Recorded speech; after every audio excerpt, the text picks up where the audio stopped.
안녕하세요. 세종 FM 정보센터 989 이경혜입니다. 7월 13일 오늘의 뉴스 브리핑입니다. 세종시가 오는 19일부터 광역 간선 급행버스 체계인 B2 노선과 B4 노선을 증회 증차 운영합니다. 이번 증회 증차는 출퇴근 시간대 혼잡도 저감과 타 교통수단과의 연계성 강화 등 시민들의 이동 편의성을 증진하기 위해 마련됐습니다. B2 노선은 현재 버스 17대가 122회 운행 중인데 19일부터는 총 133.5회까지 운행 횟수를 21.5회 증회하며 배차 간격은 기존 6에서 30분에서 4에서 20분으로 단축합니다.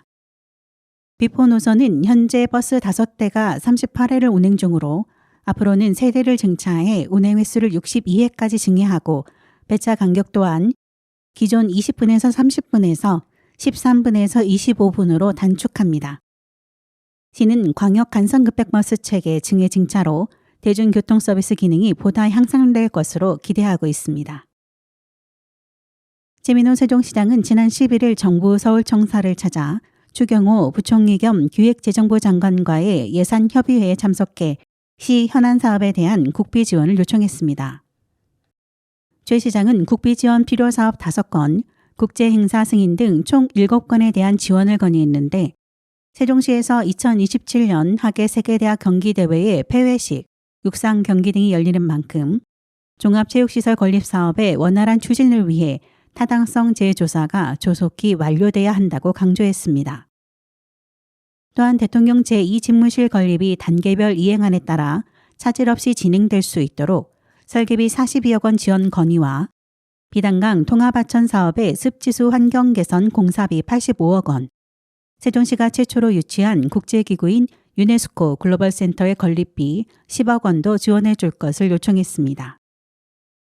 대규모 회의와 행사가 지속적으로 증가하면서 제2컨벤션 시설 건립을 위한 기본계획 수립비 1억 원 반영도 함께 건의하고 역점 사업으로 추진 중인 2025 세종국제정원도시 박람회 성공 개최를 위해 국제 행사로 정부 승인을 받을 수 있도록 많은 관심과 지원을 요청하기도 했습니다.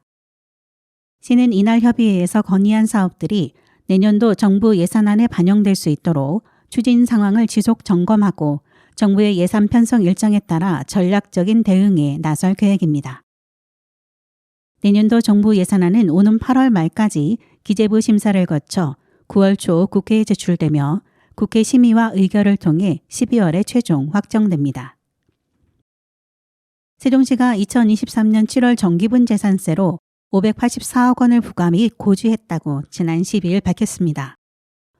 올해 재산세는 공동주택, 개별 공시지가 등 부동산 공시가격 하락과 1주택자의 공정시장 가액 비율 인하로 전년 대비 11.7%가 줄었습니다.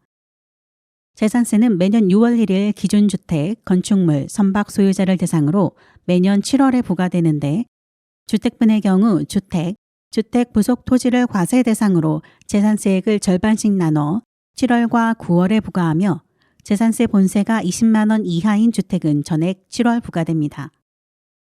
재산세는 이달 31일까지 금융기관 방문 납부 또는 납세 고지서 없이 납부 전용 가상계좌, 인터넷 위택스, 전화 자동응답 시스템, 모바일 간편결제 앱 등으로 편리하게 납부할 수 있습니다. 또한 재산세 납세 고지서를 전자송달하거나 자동이체 신청자가 납부기한에 납부하면 고지서 한 장당 800원의 세액공제 혜택을 받습니다. 전자송달과 자동이체를 모두 신청한 경우에는 고지서 한 장당 1,600원의 혜택을 받게 됩니다. 세종시가 농작물 피해 예방을 위해 오는 15일부터 16일까지 읍면지역에서 유해 야생동물을 일제 포획합니다. 이번 포획은 멧돼지, 고라니에게 농작물 피해를 받고 있다는 민원이 증가하면서 마련됐으며 시는 신고 지역과 그 주변 지역까지 동시다발적으로 포획을 진행할 계획입니다. 멧돼지는 고구마, 고추, 옥수수, 복숭아, 배 등에서 고랑을 파헤치고 나뭇가지를 부러뜨리며 고라니는 갓 나온 새싹을 좋아해 어린 묘목과 싹이 틀 무렵 농작물에 피해를 주고 있습니다. 올해 포획은 더운 날씨와 여름철 무성한 숲으로 수색에 어려움이 예상되지만 어렵게 가까운 농작물 피해를 예방하기 위해 읍면 전역에서 이틀간 주 야간으로 집중 수색 포획에 나섭니다. 시는 이번 일제 포획을 위해 시민들에게 야간 입산 자제 등 협조사항을 누리집, 마을 방송 등을 통해 안내할 예정입니다. 세종시립도서관이 국내 도서관 최초로 인공지능 동화책 제작 서비스인 아이창작소를 제공합니다. 아이창작소는 아이들이 작성한 시나리오에 적합한 그림을 인공지능이 동화책 형식으로 제작해주는 서비스로 채움 C&I사의 K.I 그림 솔루션을 활용해 시범 운영합니다. 시범 운영 이후에는 시스템 안정화를 거쳐 시민들이 직접 자유롭게 동화책을 제작할 수 있도록 서비스를 개방할 예정입니다. 아이창작소는 도서관 정회원이면 누구나 12일부터 세종시립도서관 누리집을 통해 신청할 수 있습니다. 세종시 교육청은 7월 13일부터 14일까지 정부 세종청사 체육관에서 제4회 꿈꾸새 직업교육 축제를 개최합니다. 올해로 4회째를 맞이하는 꿈꾸새 직업교육 축제는 세종시 교육청이 주관하고 교육부, 중앙취업지원센터, 세종특별자치시, 11개 공공기관과 일부 기업, 대학, 직업계고가 협력하여 실시하는 것으로 재능과 꿈이 함께하고 미래를 밝히는 모두의 직업교육 축제라는 주제로 다양한 행사가 마련됐습니다. 참여자들은 2023년 학과 재구조화로 새롭게 변모하는 세종미래고의 베이커리 카페과, 코스메틱과과, 로보트로닉스과, 스마트 기계과의 학과 체험과, 세종여고의 경영사무과, 이비즈니스과, 세종장영실고의 IT 콘텐츠과, 보건간호과, 뷰티 미용과, 외식조리과의 교육 내용을 직접 체험해 볼 수 있으며 입학에 대한 상담도 제공됩니다. 또한 지역사회의 산과나 협력기관에서는 참가자들이 자신의 진로와 적성을 정확히 파악할 수 있도록 MBTI 검사를 제공하며 10초 캐리커처, 로봇 서비스, 테라리움 제작, 그립통 만들기, 화장품 제조 체험 등 다양한 체험 행사를 진행합니다. 세종시 교육청은 고등학교 입학을 목전에 둔 중학생들이 이번 축제를 통해 자신에게 맞는 학과와 전공을 선택하는 데 큰 도움을 받을 수 있을 것이라고 기대하며 향후 제4회 꿈꾸새 직업교육 전공축제의 운영 성과 및 우수 사례 등을 공유해 세종 직업교육이 지역사회와 함께하며 더욱 발전할 수 있도록 지속 확대해 나간다는 계획입니다. 세종시 교육청은 여름방학을 맞이해 7월 24일부터 8월 11일까지 여름학기 고교, 대학 연계 공동교육과정을 운영합니다.